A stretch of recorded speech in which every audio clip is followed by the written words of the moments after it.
All right, Tom, I don't know if you saw this, but Mac Jones was doing some interviews at the Super Bowl, and he's very transparent. Someone asked him, it's the funniest thing. The Niners traded up, and then people thought they were going to take you, but they didn't. They took Trey Lance, and he said, yeah, well, Kyle wanted me. That was the plan, but, it ultimately didn't work out. You can say it now. It's kind of funny, but no one's actually really said it on the record until now. What do you think of the fact that Kyle really did want Mac Jones?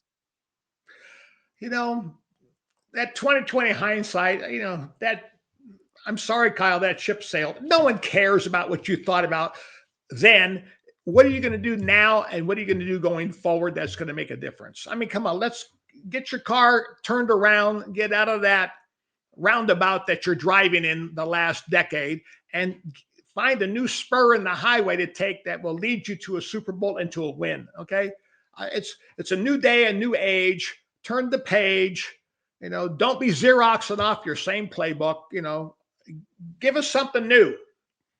Yeah, you want credit because you almost took Mac Jones, or you were going to, and you were dissuaded by whatever outside forces. Great. Well, you also wanted Sam Darnold, and then you let him go, and then the Seahawks wanted him, and now they have a Super Bowl, and he's a champion. So the fact that you wanted Mac and you got Mac back, what are you going to do about it? Are you going to trade him away for some pick that you'll waste and let some other team win a Super Bowl with Mac Jones? Or are you going to actually hold on to Mac Jones and maybe leave your options open in case Brock Purdy keeps missing time and throwing interceptions? Well, the problem is, think about this. How many teams had to go to their second, third, and even a few teams to their fourth quarterback this past season? How many quarterbacks played every snap the whole year? You look at Cleveland, you look at Indianapolis, you look at the Jets, some of the other ball clubs. Minnesota was down to 4 or 5 different quarterbacks. I tell you what, here's the thing. I can see why the GM at Minnesota got fired this past offseason a couple of weeks ago. They could have kept Darnold. They could have afforded him, even with what Seattle paid him, because they were on a rookie contract with this JJ Michigan kid who hasn't panned out at quarterback. So they could have afforded to have them both. They had some great wide receivers with the Vikings, as you well know. They had a legitimate shot, but by trading Darnold away or letting him go, and then putting all their eggs in the basket of a quarterback who wasn't ready, who got hurt, and then they didn't have a backup. They went to some kid from Wisconsin or Minnesota at the last couple of weeks of the season to play, and they cost themselves a chance. They've got a good defensive coordinator, a very bright mind. Between Schwartz and Flores, those are 2 of the best defensive minds in the NFL today. Yeah. What I was thinking when I was at the Super Bowl watching Drake May struggle so mightily against that defense, what I thought was, this looks a lot like Brock Purdy against his defense. A guy who wants to scramble, who doesn't really want to stand in one spot in the pocket, and he can't really beat you that way. He needs to go off script, and is at his best going off script. Drake May and Brock Purdy, I don't think you can beat this Seattle defense that way.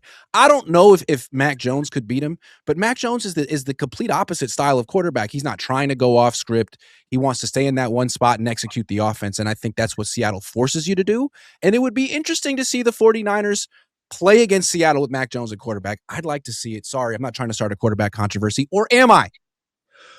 Here's the thing.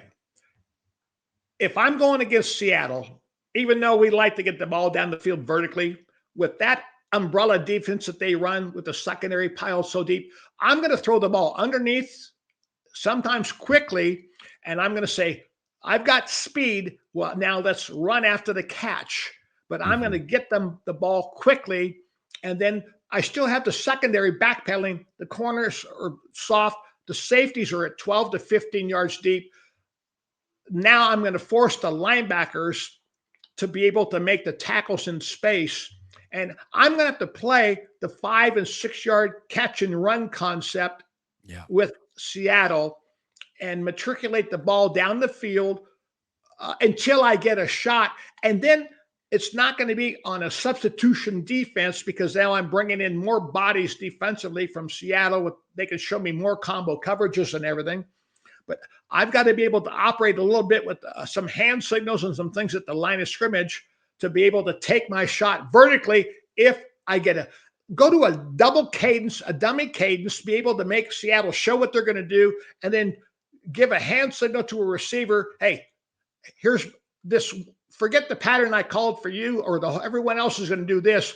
I want you to run this individual route, and bam, I'm going to go to you based upon the look I just got. What's so interesting about what you're describing, what you're prescribing for this team is quick passes and yards after the catch. That's the Jimmy Garoppolo offense. That's kind of the Mac Jones offense. And when Brock Purdy first got the job, he could execute that. But as he's evolved or gotten more money or whatever it is, it seems like what he wants to do is hold the ball, hold the ball, hold the ball, run around, and then push it down the field, which is not working against Seattle. The thing about it is, though, what concepts in the 49er passing game currently are there other than dumping the ball to 23 to McCaffrey, to be able to get the ball to anybody else within 8 to 10 yards of the line of scrimmage? There are none.